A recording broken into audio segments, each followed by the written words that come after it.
Yo no sé cuántos años fueron necesarios para que Dios pudiera obrar en tu corazón, o cuánto tiempo aún sea necesario para que el Señor pueda hacer efectiva su obra.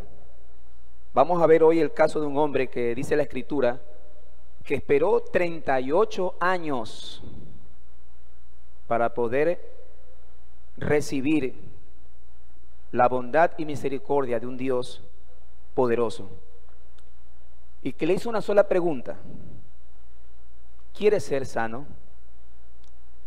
Una sola pregunta: ¿quieres ser sano? Yo le voy a poner a este mensaje la pregunta que no podemos despreciar: ¿quieres ser sano? Amén. Mis hermanos, en nuestro estudio expositivo de Juan, vamos al capítulo 5, por favor. Capítulo 5, terminamos Juan 4, la samaritana, precioso estudio. No sé cuántas charlas nos habrá tomado la samaritana, pero entramos al capítulo 5, versículo 1 en adelante. Vamos a ir leyendo la palabra, por lo menos hasta el versículo 9 o 10. Dice así la Escritura: después de estas cosas había una fiesta de los judíos y subió Jesús a Jerusalén. Y hay en Jerusalén, cerca de la puerta de las ovejas, un estanque llamado en hebreo Betesda, el cual tiene 5 pórticos. En estos yacía una multitud de enfermos, ciegos, cojos y paralíticos que esperaban el movimiento del agua.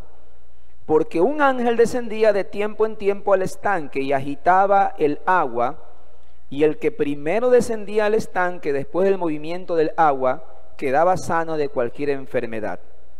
Y había allí un hombre que hacía 38 años que estaba enfermo. Cuando Jesús lo vio acostado y supo que llevaba ya mucho tiempo así, le dijo: ¿quiere ser sano? Vamos a leer hasta ahí y vamos a meditar en la palabra de nuestro Señor. Bien, mis hermanos, es interesante, mis hermanos, siempre poder hacer un estudio entre los evangelios, y nos damos cuenta que Mateo, Marcos y Lucas no narraron la señal de la curación del paralítico de Betesda, porque ellos se concentraron más en registrar el ministerio de Cristo en Galilea. Si se recuerda que Juan se concentra más en el ministerio de Jesús en Jerusalén, los otros evangelios se concentran más en el ministerio del Señor en Galilea. Este capítulo narra el principio de una nueva etapa en el ministerio de Jesús. Hasta la samaritana, el capítulo 4, nosotros nos encontramos ahora, en ese tiempo con la samaritana, pues el Señor nos muestra a través de la samaritana, usted sabe, la verdadera adoración, el hecho de Jesús enseñando a una mujer, el evangelismo que se dio en Samaria, y obviamente el contraste cuando él viajó a Galilea. Tomar en cuenta en el finales del capítulo 4 el hecho de que había un gran contraste en cómo lo recibieron al Señor en Galilea y cómo lo recibieron en Samaria. Pero ya iniciando este capítulo 5, vamos a ver una nueva etapa en el ministerio de Jesús. Al sanar a este enfermo con respecto a guardar el sábado y todas sus tradiciones de hombres. Y número 2, aprovechó esta oportunidad para afirmar su deidad, que Cristo es igual a Dios. Y eso lo vamos a ver ya en las siguientes charlas que vamos a tener de Juan 5. Una afirmación que para sus oponentes era blasfemia. Entonces se recordará que cuando revisábamos Juan 2, 3 y 4, muchas veces hicimos énfasis en que todavía no era el tiempo. Todavía no era el tiempo de que Jesús entre en una confrontación con los religiosos. Pero en Juan 5 y 6 vamos a ver ya una confrontación. Vamos a ver una confrontación directa del Señor con respecto a las tradiciones que tenían los religiosos. Y una de esas era, obviamente, el hecho de guardar el sábado. Pero eso lo vamos a dejar para más adelante. Porque antes de que se realice esa confrontación, se produce un gran milagro. Y en eso vamos a enfocarnos en esta charla. La importancia de este milagro se encuentra más en las consecuencias que trae para el Señor. Es importante eso. Las consecuencias que trae, y las consecuencias precisamente es la controversia que va a haber con los judíos. Vamos a ver que el hombre de Betesda mismo había perdido toda esperanza de ser sanado. 38 años, mi hermano. Eso es bastante tiempo. Cristo lo sanó sin la menor expresión de fe en él, en contraste con la sanidad moderna que nosotros vemos ahora. Ese es otro punto también interesante que ya lo vamos a examinar. Cristo sanó a este hombre sin la menor expresión de fe. Bien, vamos con Juan 5:1. Dice así: después de estas cosas había una fiesta de los judíos y subió Jesús a Jerusalén. Usted sabe, mi hermano, que el estudio expositivo nos centramos en unos detalles que pueden ser importantes para nosotros. Muchos teólogos tienen esta inquietud: ¿qué fiesta? Si esta fiesta no era la Pascua, era la fiesta de Pentecostés o la fiesta de los tabernáculos. Algunos se refieren también a la fiesta de Purim, que era una fiesta local de los judíos. Algunos afirman que la fiesta de este texto no podía ser la Pascua, porque en el siguiente capítulo, capítulo 6, versículo 4, Juan habla de la Pascua también. Entendamos esto. Algunos afirman y dicen: esta fiesta no puede ser la Pascua. Es importante este dato. ¿Por qué razón? Porque en el 6 vuelve Juan, el evangelista, a hacer referencia a la fiesta de la Pascua. Esto nos llevaría a indicar una duración total del ministerio del Señor Jesús de más de 3 años. Es un punto a notar. Acordémonos que para nosotros hacer un estudio, vamos refiriéndonos a ciertos detalles que parecieran que no tuvieran importancia. Un montón de gente detrás diciendo: no, el ministerio de Jesús duró más de 3 años, ahí hay una evidencia, pero realmente no indica que sea la fiesta de la Pascua. Dice una fiesta. Algunas traducciones lo ponen con un artículo: una fiesta de los judíos. No indica que sea la Pascua. El viaje a Jerusalén siempre habla de una subida, porque dice: Jesús subió a Jerusalén. Pero recordémonos que no se trata tanto por la altura de Jerusalén, sino por la importancia que tenía Jerusalén como la ubicación del templo y por ser la sede de la nación judía. Entonces vamos entendiendo entonces esos pasajes. Después de estas cosas, entonces subió a Jerusalén y había una fiesta. Vamos con el versículo 2. Versículo 2. Y hay en Jerusalén, cerca de la puerta de las ovejas, un estanque llamado en hebreo Betesda, el cual tiene 5 pórticos. Bueno, la puerta de las ovejas era la puerta por las cuales entraban a la ciudad las ovejas que eran traídas de Belén para ser utilizadas por los sacrificios del templo. Tiene sentido entonces que se llame la puerta de las ovejas. No es porque a alguien se le ocurrió, era precisamente porque por ahí entraban todas las ovejas que eran para los sacrificios. Fue edificada en los tiempos del sumo sacerdote Eliasib, y esa referencia está en Nehemías 3. Te lee Nehemías 3 y ahí recién se edifica la famosa puerta de las ovejas. Ahora, la puerta de las ovejas nos recuerda que para poder ser salvos nosotros y pedir y recibir el perdón de nuestros pecados, necesitamos entrar únicamente por la puerta de las ovejas, que es Jesús. Es interesante eso. Es interesante porque como ovejas nosotros necesitamos pasar por una puerta, y ese es Jesucristo. Betesda, que se traduce como casa de misericordia, era un estanque al que muchos enfermos acudían en procura de obtener salud en el momento en que hubiera movimiento en el agua, pues el primero que entrara después de que el agua era movida sería sanado de cualquier enfermedad, de tal manera que los pórticos que se encontraban alrededor del estanque, ¿cuántos pórticos había? Dice, el cual tiene 5 pórticos, estaban llenos de personas enfermas. Qué interesante entonces, la puerta de las ovejas y la casa de misericordia, donde el Señor va a obrar un milagro poderoso.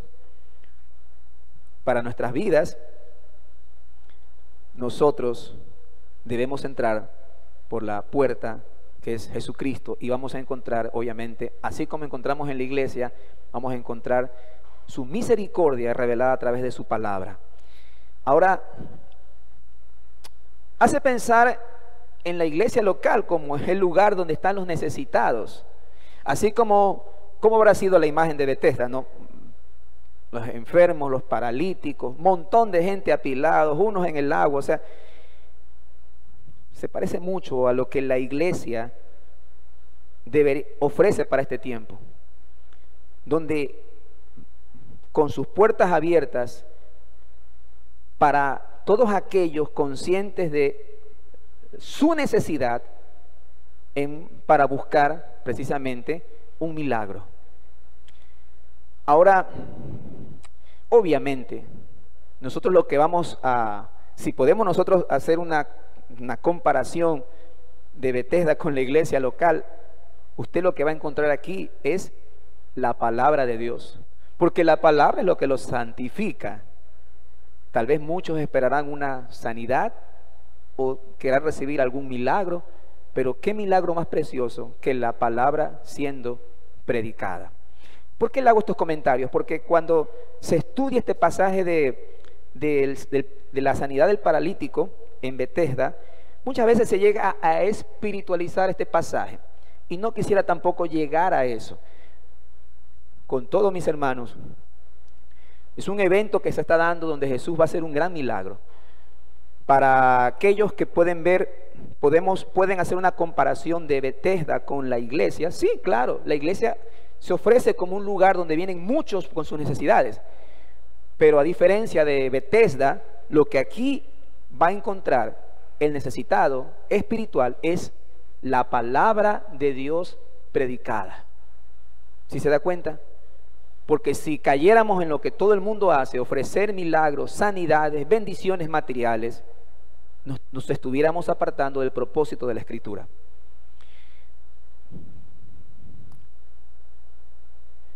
Versículo 3. En estos yacía una multitud de enfermos, ciegos, cojos, paralíticos, que esperaban el movimiento del agua. Versículo 4. Porque un ángel descendía de tiempo en tiempo al estanque y agitaba el agua, y el que primero descendía al estanque, después del movimiento del agua, quedaba sano de cualquier enfermedad que tuviese. Bueno, algo importante aquí con respecto a un contexto histórico.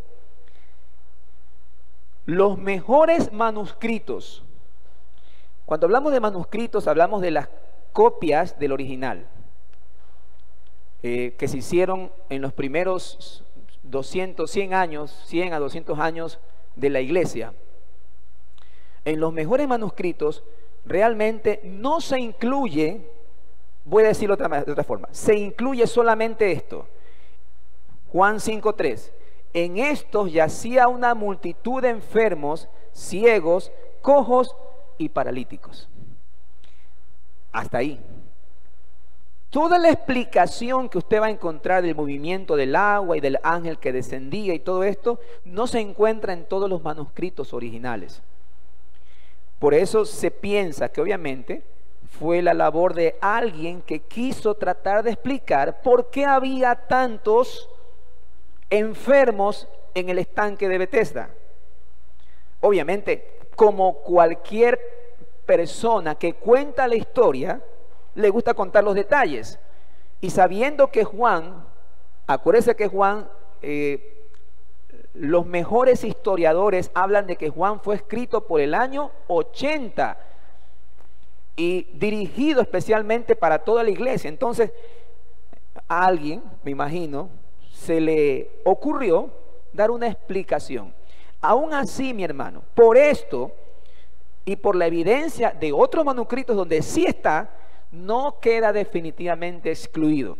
Si usted tiene un programa como el Word en la computadora, usted va a ver que en muchas versiones no están estos versículos. El 4 no está, y la parte B del versículo 3, precisamente porque no aparece en muchos manuscritos.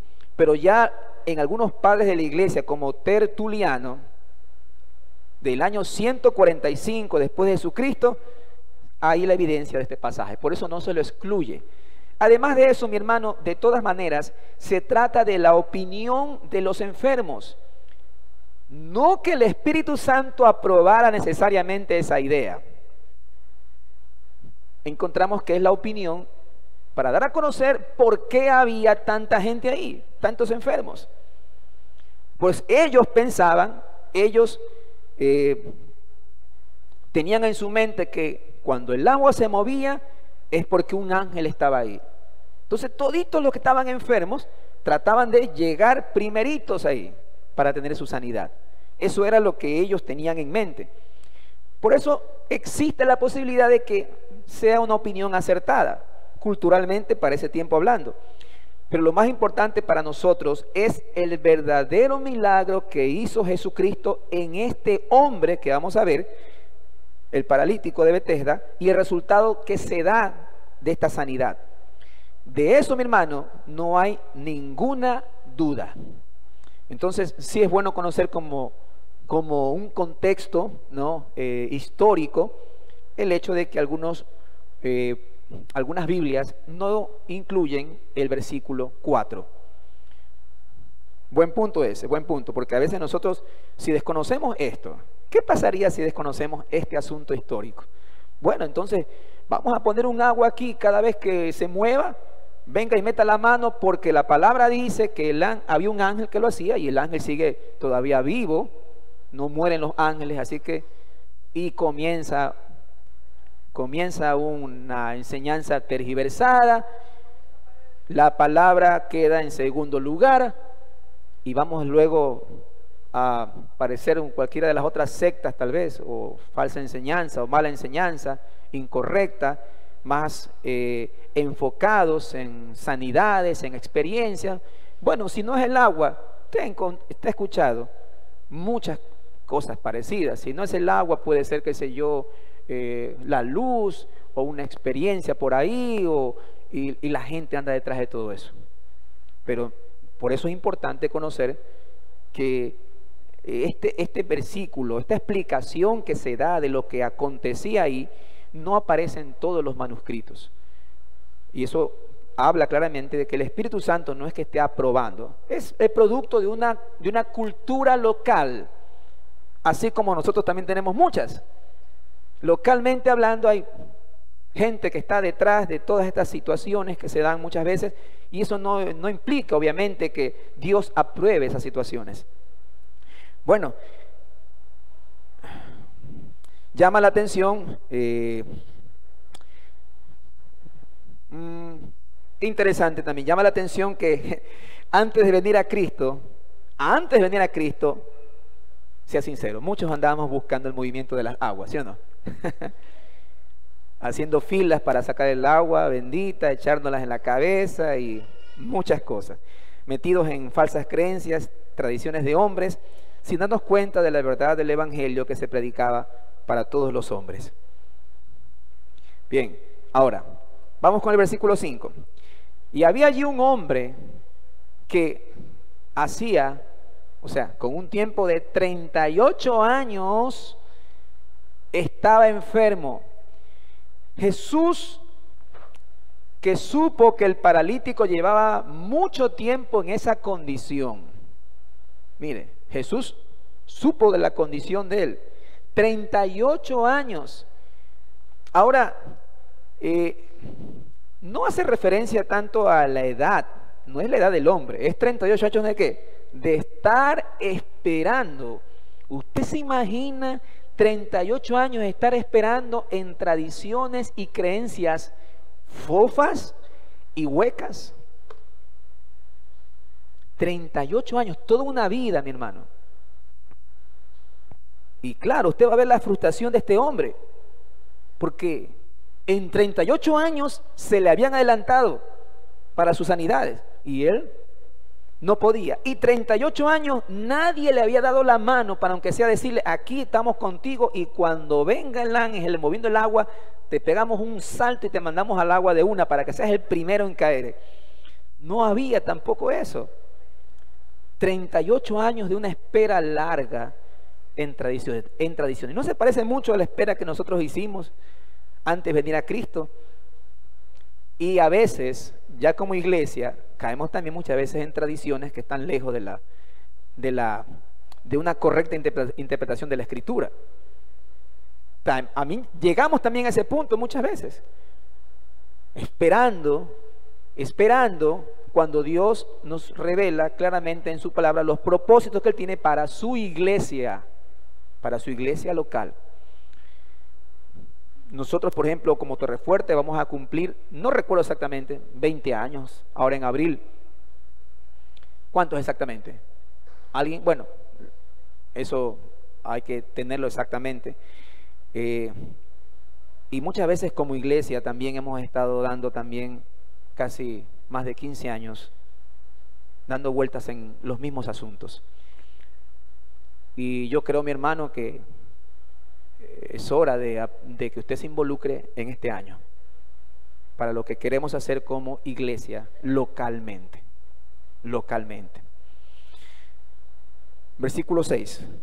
Cuando Jesús lo vio acostado y supo que llevaba mucho tiempo así, le dijo: ¿quieres ser sano? ¿Cómo sabía Jesús los detalles de este hombre? ¿Cómo sabía esto? Bueno, su conocimiento sobrenatural. ¿Se recuerda a la mujer samaritana? 5 maridos has tenido. Se recuerda tal vez también con uno de sus discípulos, se me escapa el nombre, Natanael, sí. Ahí, cuando estabas debajo de la higuera, te vi. Entonces, en su conocimiento sobrenatural, ¿no?, Jesús sabía que ese hombre llevaba ahí mucho tiempo. Tal vez, entre todos los casos que había, era el más patético, el más desesperante. 38 años esperando por una sanidad. Pero también es de notar que cuando tiene su encuentro, cuando Jesús va donde él no sabe que ahí estaba frente a él el que lo iba a librar de esa aflicción. Es interesante también, mi hermano, recordando a Jesús entrando a Samaria. Era recibido por los samaritanos, pero cuando Jesús está aquí en Jerusalén, es ignorado. Él puede estar en el estanque de Betesda lleno de enfermos y no va a ver que todos se le quieren echar encima por la sanidad. No aparece eso en Betesda. Ese es un punto que nos pone a reflexionar sobre la condición en la que estaban muchas de esas personas, esperando una sanidad física y no dándose cuenta que ahí estaba el Salvador del mundo, como si bien lo hicieron los samaritanos. Los samaritanos al final dijeron: creemos que Él es el Salvador del mundo. Entonces, el Señor lo vio tendido en su conocimiento, en su todo conocimiento. Y obviamente, porque el hecho de estar tendido, se asume de que era un paralítico o un cojo. Y lo que le hace la pregunta: ¿quieres ser sano? Lo primero que le dijo, en verdad, parece ridículo. Parece algo ridículo verdaderamente, ¿no? Porque es obvio. Es como que alguien esté muerto de sed y usted le dice: ¿tienes sed? ¿Deseas un vaso de agua? Alguien que está muerto de hambre, que no ha comido en varios días, y usted va y le dice: ¿quieres comer? La pregunta que le hace el Señor, sí, parece realmente algo fuera de tono. O sea, parece algo Como que, ¿qué quiere hacer el Señor? Pero nunca hay nada absurdo realmente en lo que hace el Señor. Todo tiene un propósito. Nótese en esta ocasión que Jesús también es el que toma la iniciativa.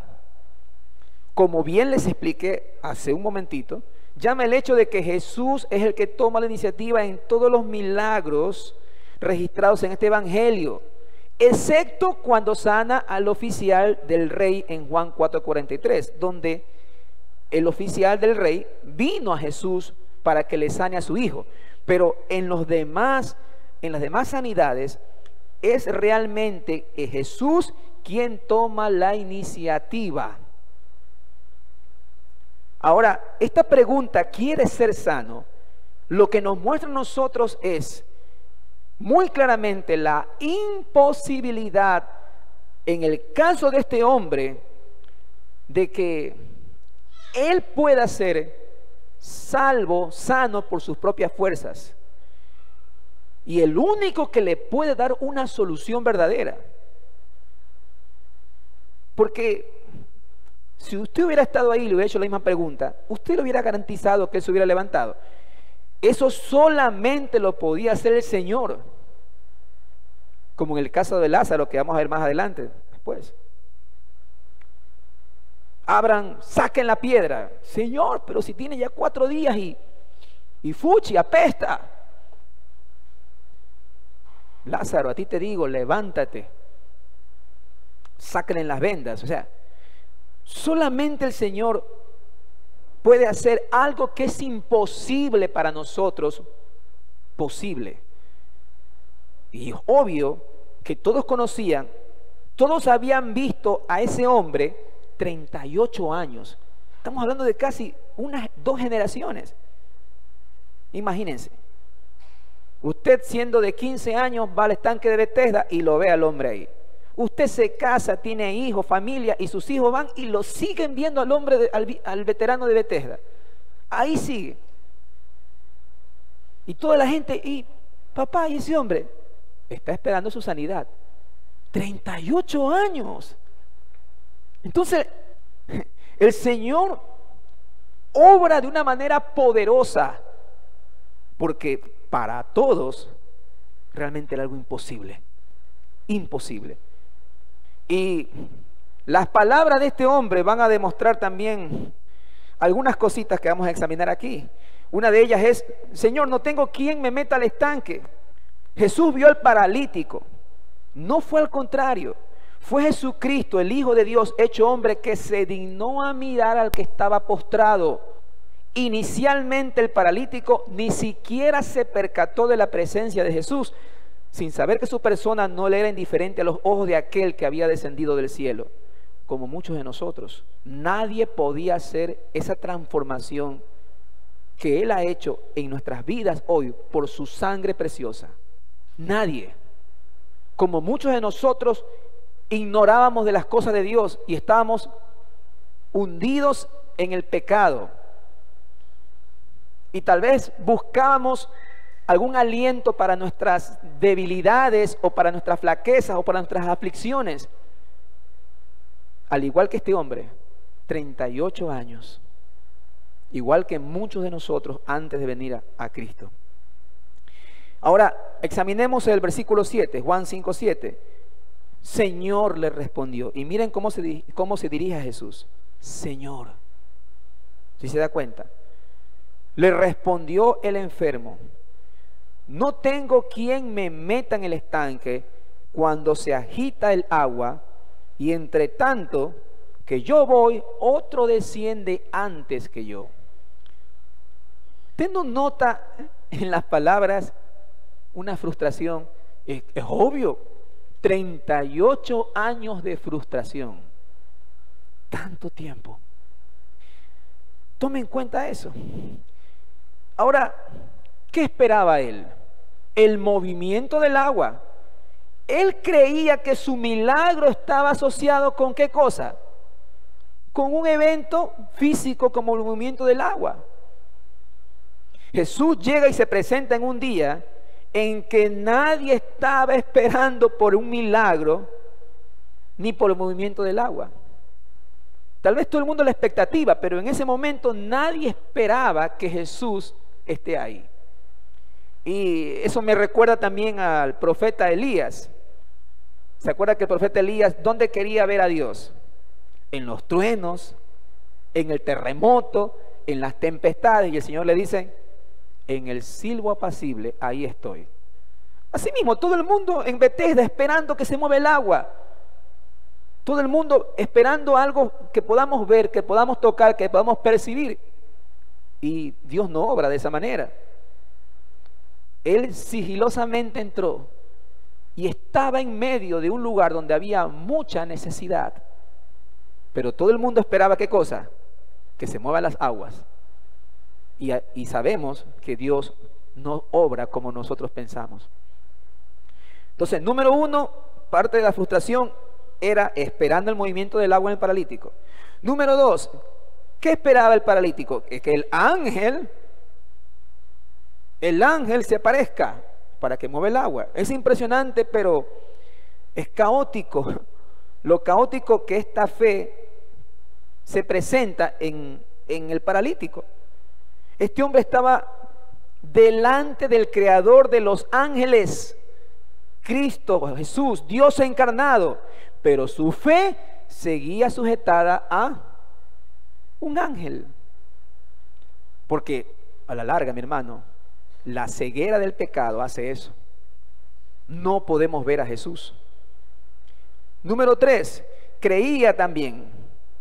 Porque cuando él dice, si usted examina las palabras, dice, Señor, le respondió el enfermo, no tengo quien me meta en el estanque cuando se agita el agua.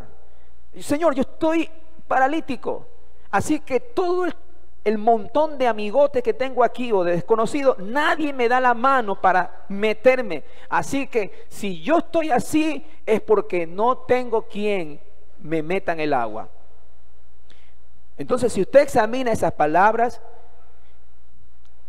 el paralítico creía que la culpa por estar así era de los demás, porque nadie lo ayudaba. 38 años. Jesús hace una pregunta fácil de responder. ¿Quieres ser sano? Solamente una respuesta, o sí o no. Sin embargo, el hombre hace una transferencia de su frustración al culpar a otros por su situación. Jesús no le preguntó quién era culpable, sino que le dijo a él si quería ser sano, si quería recibir el milagro. Esa fue la pregunta del Señor. Versículo 8. Jesús le dijo, levántate, toma tu lecho y anda. Ante la respuesta que da el paralítico, dando a conocer su frustración y echándole la culpa a los demás y echándole la culpa al ángel que no venía cuando él quería y estaba cerca y lo que sea, el Señor le dice algo muy conciso, un mandato para su vida, especialmente para él. Levántate, toma tu lecho y anda. El paralítico tenía que hacer algo para ser sanado. Se recuerda que yo le dije que Jesús entró y nadie se dio cuenta, y que es Jesús quien se acerca a este hombre. ¿Sí se da cuenta? No como en otras sanidades que la gente va a buscar a Cristo. No, es Jesús quien se acerca. Y es más, la fe de este hombre no estaba ni en Jesús, porque no sabía que estaba Jesús ahí. La fe de este hombre estaba ¿en dónde? En una tradición. Pero Jesús requiere que depositemos fe en Él.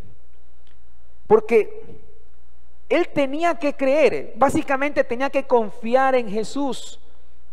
Tomen en cuenta, el Señor le manda 3 cosas que eran completamente imposibles para Él. ¿Se podía levantar? Absurdo. Tomar el lecho, peor. El lecho era donde se recostaba, con una especie de una cama improvisada o sí, como una colchoneta que le dicen muchos.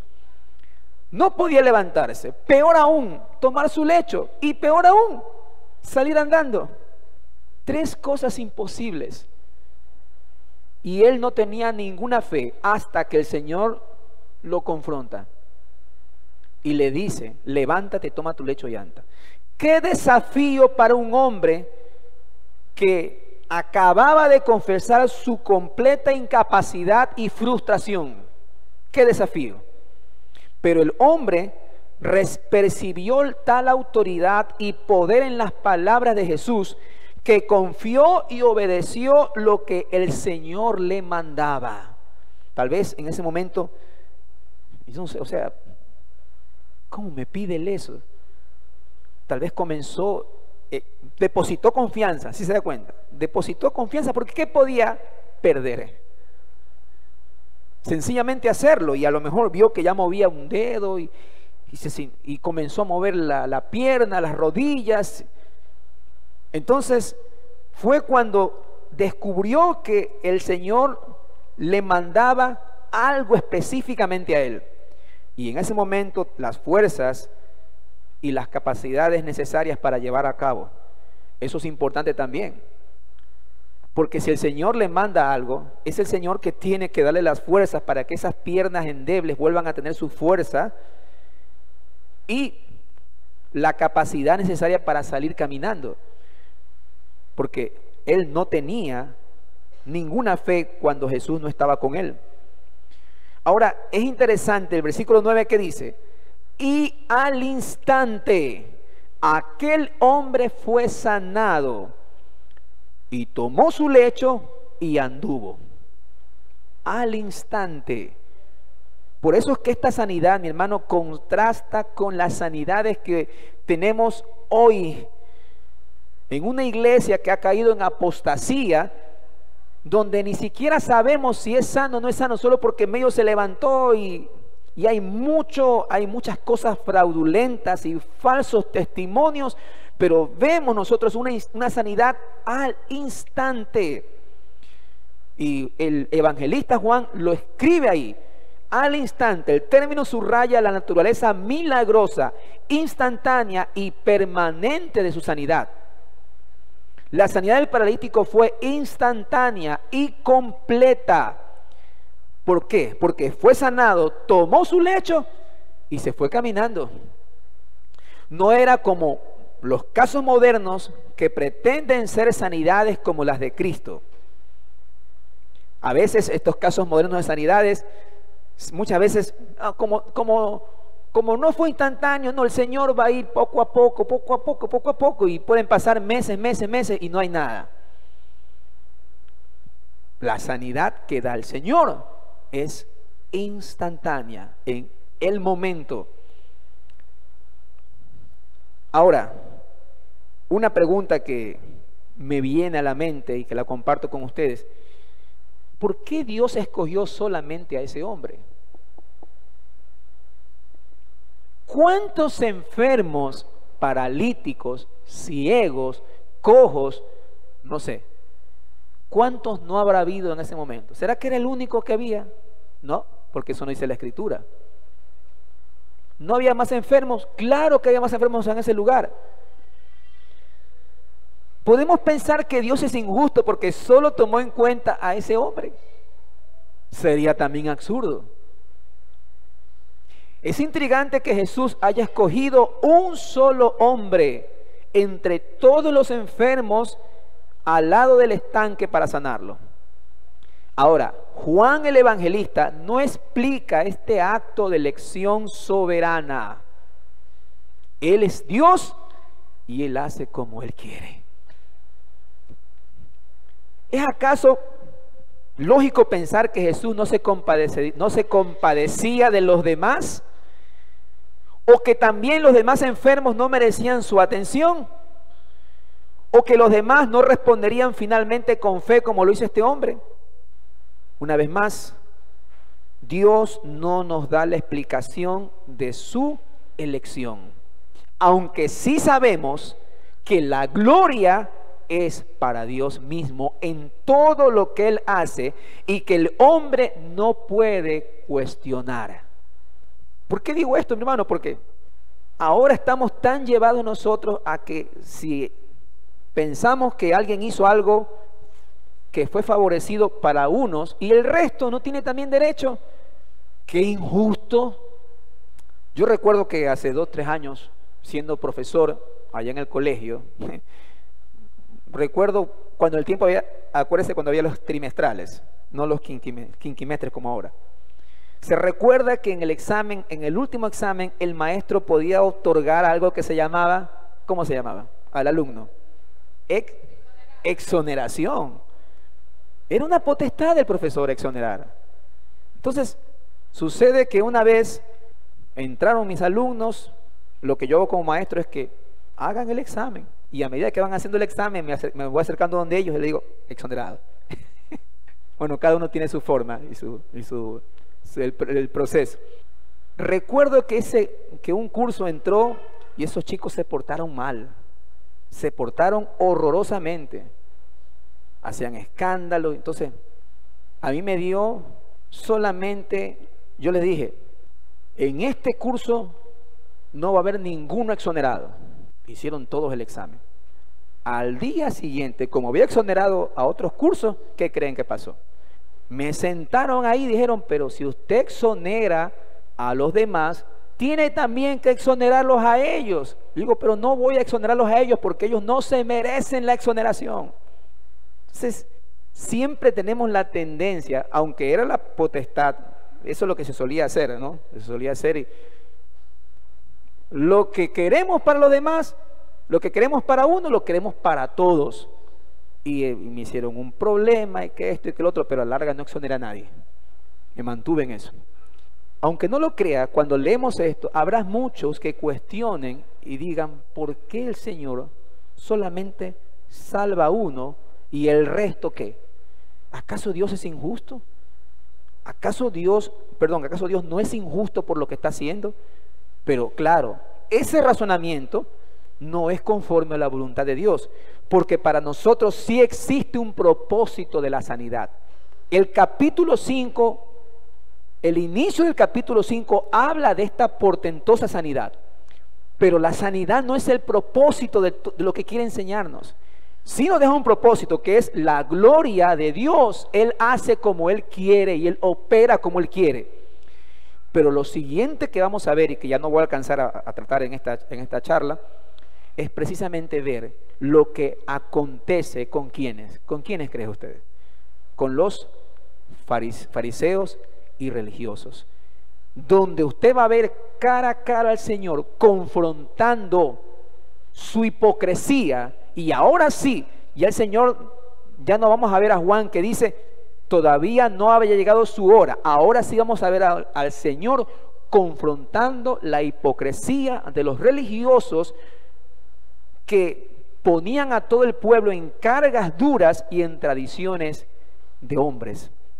Porque al final encontramos, dice, versículo 9, y al instante aquel hombre fue sanado y tomó su lecho y anduvo. Y era día de reposo aquel día.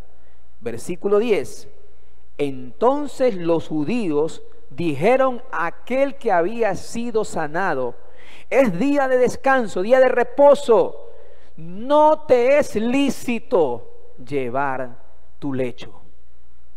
¿Sí se da cuenta, mi hermano, la dureza del corazón? Una sanidad de 38 años. ¿Y qué hacen los religiosos, los fariseos? Cuestionar y decir, es día de reposo, no puedes hacer esto. La historia obviamente no termina allí, porque ahí empieza una controversia fuerte entre Jesús y los judíos.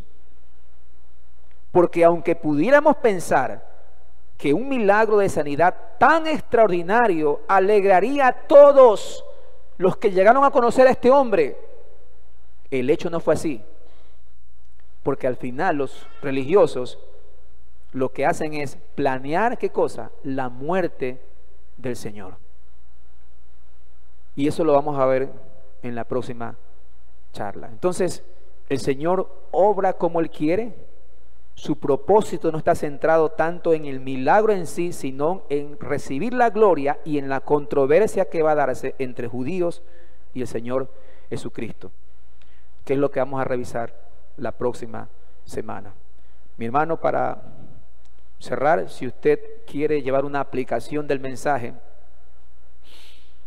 démosle gracias al Señor de que ahora podemos entender su palabra. Yo no sé qué tiempo usted estuvo en la ignorancia sin Cristo Jesús, pero ahora que está en el Señor, ya no es justificativo que usted permanezca en una ignorancia. Si usted, como creyente en Cristo Jesús, está asistiendo a esta iglesia local donde es predicada su palabra con claridad, y le pedimos que la palabra haga su crecimiento en usted, sería triste, mi hermano, que usted le dé la espalda al Señor y que siga aún en tradiciones que no lo van a llevar a ninguna edificación. Todos los que están en esta mañana, mi hermano, es nuestro deseo que todos se involucren con esta iglesia local que se llama Torrefuerte, donde Dios ha dado misericordia para poder predicar su palabra.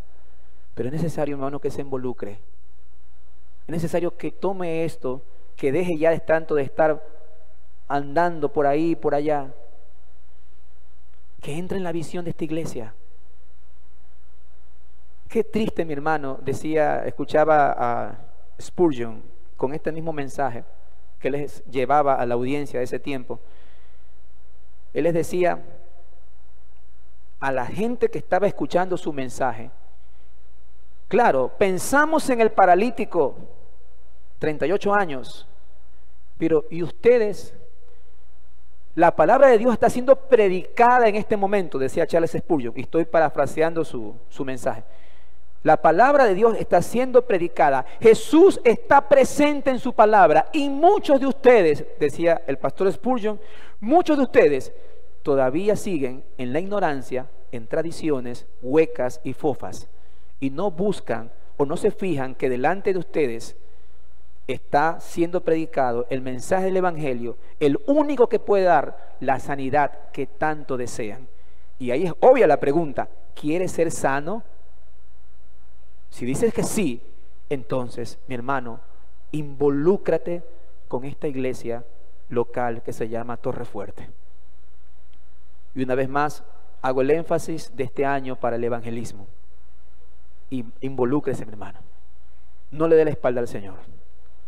No le dé la espalda. Involúcrese, por favor. Vamos a darle gracias al Señor.